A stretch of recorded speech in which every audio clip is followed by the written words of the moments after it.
Hello friends, Namaskar. I am Grijesh Kumar with a new video based on remaining part of previous video which has been created for TET English preparation. Here question number 131 is given as the word essay has been taken from a French word essai. What does it mean? Friends यहाँ पर आपको बताना है कि word essay जो है ये French word essai से लिया गया है, जिसका क्या अर्थ होता है ये ऑप्शन से आपको बताना है। तो यहाँ पर दिया गया इसका अर्थ अटेम्प्ट यानी कि कोशिश करना। इसका हिंदी में अर्थ होता है कोशिश करना होता है। So correct option is A. Question number 132 who coined the word SI. SI word जो कि फ्रेंच से लिया गया है, इसको किसने क्वाइन किया है यहाँ पर ऑप्शन से आपको बताना है। तो इसका आंसर यहाँ पर दिया गया है Montague. So correct option is A. Montague ने इसको जो है क्वाइन किया था। Question number 133 Question number 133 is as follows. Euphemism is an elegant Elizabethan literary style. It is marked by excessive use of balance, antithesis, and alliteration, and by frequent use of similes, drawn from mythology and nature. It is also used to denote artificial elegance. It was derived from the name of a character in the prose romances Euphis the Anatomy of Wit 1578 and Euphis and his England 1580 by the English author. Friends यहाँ पर आपको बताना है कि यूफेमिज़म जो कि एक शानदार एलिजाबेथन लिटरेरी स्टाइल है, ये एक्सेसिव और बैलेंस, एंटीथेसिस है, एलिट्रेशन है और सिमली है, मेथोलॉजिकल और नेचर का, जो कि 1578 में जो है द एनाटोमी ऑफ विट में यूज़ किया गया और 1580 में यूफिस एंड हिज इंग्लैंड में यूज़ किया गया। ये किस ऑथर के द्वारा यूज़ किया गया ये आपको यहाँ पे बताना है। तो इसका आंसर यहाँ पर दिया गया है जॉन लिली। जॉन लिली ने यूफेमिज़म वर्ड का यूज़ किया था। यहाँ पर इसका आंसर दिया गया है। So correct option is A. Next question, question number 134 is a comedy characterized by broad satire and improbable situations is known as. एक ऐसी कॉमेडी कैरेक्टर जो कि अधिक से अधिक सटायर पर बेस्ड हो इम्प्रोवेबल सिचुएशन में, इसको किस नाम से जाना जाता है। इसका आंसर दिया गया फार्स, जिसका अर्थ होता है यहाँ पर हिंदी में आप इसको स्वांग भी कह सकते हैं। स्वांग हिंदी में इसको कहा जाता है। और एक वर्ड होता है प्रहसन। प्रहसन इसके लिए हिंदी में यूज़ किया जाता है। So correct option is D. प्रहसन ज़्यादातर इसका यूज़ मिलता है हिंदी के वर्ड में। Question number 135 which novel is often considered a precursor of science fiction. Science fiction का जो है प्रीकर्सर नॉवेल किसको जाना जाता है। तो यहाँ पर इसका आंसर दिया गया है Mary Shelley's Frankenstein or the modern Prometheus. So correct option is B. Question number 136 fin de siecle is a French word which means. यहाँ पर फिन डे सिसली की मीनिंग आपको फ्रेंच से आपको बताना है, जो कि एक फ्रेंच वर्ड है। तो इसकी मीनिंग होती है एंड ऑफ द सेंचुरी, शताब्दी का अंत, जिसको हिंदी में कह सकते हैं। So correct option is B. Next question, question number 137 is as follows. Yes, here is question number 137 William Cullen Bryant H.W. Longfellow Oliver Wendell Holmes James Russell Lowell and John Whittier are known as.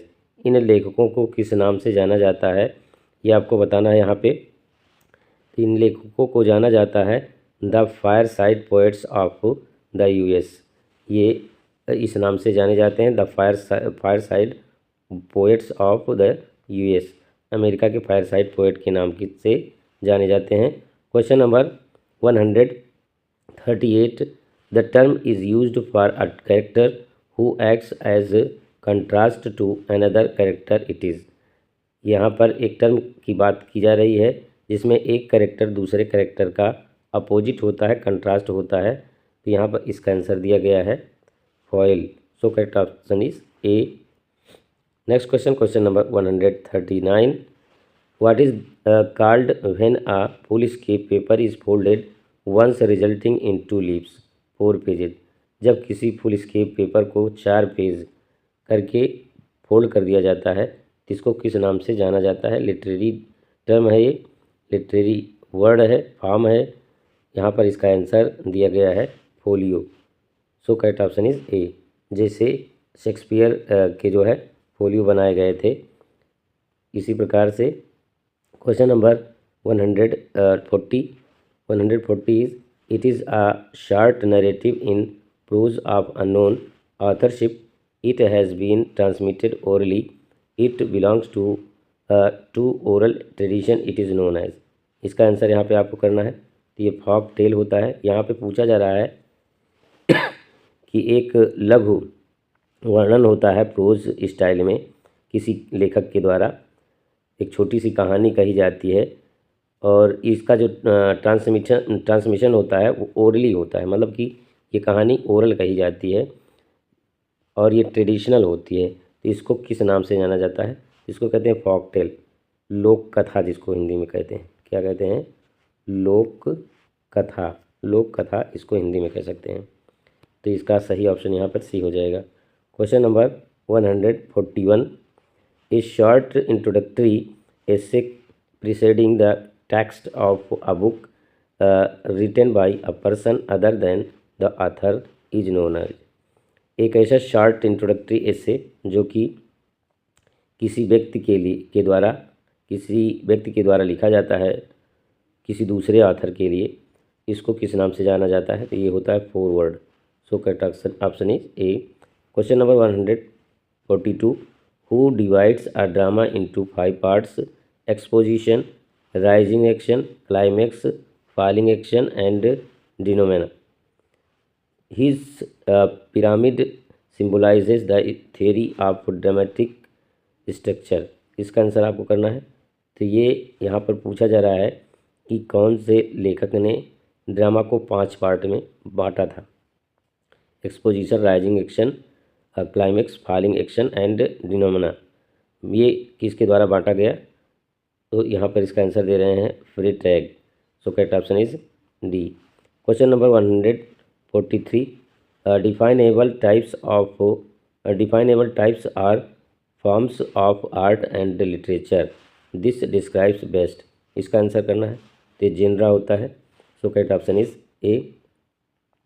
Friends, यहाँ पर एक question है, आप comment के माध्यम से बताइए genre किस लैंग्वेज का वर्ड है? कमेंट करके बताएंगे। Question number 144 is it is a genre of fiction which is characterized by a mystery and supernatural horror, it is often set in a dark castle और other medieval setting, it is. Friends, यहाँ पे पूछा जा रहा है कि एक ऐसा फिक्शन का ऐसा जनरा जिसको मिस्ट्री और सुपरनेचुरल हॉरर पर कैरेक्टराइज्ड किया गया हो, उसको किस नाम से जाना जाता है? यहाँ पर इसका आंसर दिया गया है Gothic fiction. So correct option is A. Question number 145, the term for a Japanese poem of 3 lines with 17 syllables 575 is very easy and very important for TGT। यहाँ पे आपको इसका आंसर करना है। इसका आंसर आप कमेंट के माध्यम से बताइए, बहुत ही इजी है और इम्पॉर्टेंट भी है। Next question, question number 146 is as follows. Yes, here is question number 146, an error in judgement caused by ignorance or sudden weakness is. Judgement में एरर क्या कहलाता है? ये मोस्ट इम्पॉर्टेंट इसको आप कह लीजिए TGT के लिए, क्योंकि हेमर्शिया, इसका आंसर यहाँ पर दिया गया है। So correct option is B, hamartia. और पेरिफेसिया जो है ये अक्सर पूछे जाते हैं टीजीटी में। 3 वर्ड होते हैं, हेमर्शिया, पेरिफेसिया और कैथरेसिस। 3 में से कोई ना कोई ज़रूर पूछ लिया जाता है। Next question, question number 147 is an ethical system that evaluates the pursuit of pleasure as the highest good is. यहाँ पर आंसर इसका हो जाएगा हेडोनिज्म, सुखवादी जिसको कहते हैं। So correct option is B. Next question, question number 148, it is an expression the meaning of which can not be inferred from the meaning of the words that make it up. It may be a phrase or an expression with a meaning or meanings different from the literal translation. What is it? Friends, कुल मिला के यहाँ पर ये आपको बताना है कि एक ऐसा व्यक्तिकरण, ऐसा एक्सप्रेशन जो कि लिखा कुछ जाता है, समझा कुछ जाता है। यहाँ पे आपको इसका लिटरल ट्रांसलेशन बताना है। इसका यहाँ पे दिया गया है व्हाट इज़ इट, मतलब ये बताना है कि ये होता क्या है। ये होता है ईडियम। ईडियम में लिखा कुछ जाता है, समझा कुछ जाता है। So correct option is C. जैसे कुछ एग्जांपल यहाँ पर ले लेते हैं ईडियम में, जैसे बेड ऑफ रोजेस, और क्या कहते हैं बेड ऑफ रोजेज होता है, और इसी प्रकार से ब्लैक शिप होता है, और बहुत सारे ईडियम इसी प्रकार के होते हैं। रेड लेटर डे होता है। तो इस तरह से जो ये ईडियम होते हैं इनका अर्थ कुछ और ही होता है, लिखा कुछ और जाता है। जैसे बेड ऑफ रोजेज होता है, फूलों की says, life is not bed of roses. इसका अर्थ होता है कि जो जीवन है वो फूलों की सेज नहीं है, अर्थात सरल जीवन नहीं होता है, जीवन में कठिनाइयाँ होती हैं। ए रेड लेटर डे का इसी प्रकार अर्थ होता है कि important day of the history. Next question, question number 149, it is a lyrical poem, it gives a little picture of everyday life and natural surroundings, generally rural और pastoral. Originally the term is applied to the poems of Theocritus. The term is, यहाँ पर इस term के विषय में आपको बताना है कि ये टर्म क्या कहलाता है। यहाँ पर इसका आंसर दिया गया है idyll. So correct option is A, idyll यहाँ पर सही आंसर हो जाएगा। Question number 150 and last question of this session. I will continue creating videos for TGT English preparation if you support me by subscribing my channel. Here question number 150 is given as the literary writing. It is in literary writing it is a speaking picture. It is literary writing में एक speaking picture होती है, मतलब कि लिखावट ऐसी होती है कि लगता है कि पिक्चर बोल रही हो। तो यहाँ पर इसका आंसर क्या होगा, इमेज हो जाएगा। सो correct option is A. Friends, आज के वीडियो में बस इतना ही। वीडियो आपको पसंद आए लाइक करें, ना पसंद आए डिसलाइक करें। कमेंट करना बिल्कुल भी ना भूलें, अच्छा कमेंट करें या फिर जो है आलोचनात्मक कमेंट करें, लेकिन कमेंट ज़रूर करें। और यदि वीडियो से आपको कुछ लाभ मिलता है तो please support me and subscribe my channel to get notification as soon as you wish. Thank you very much.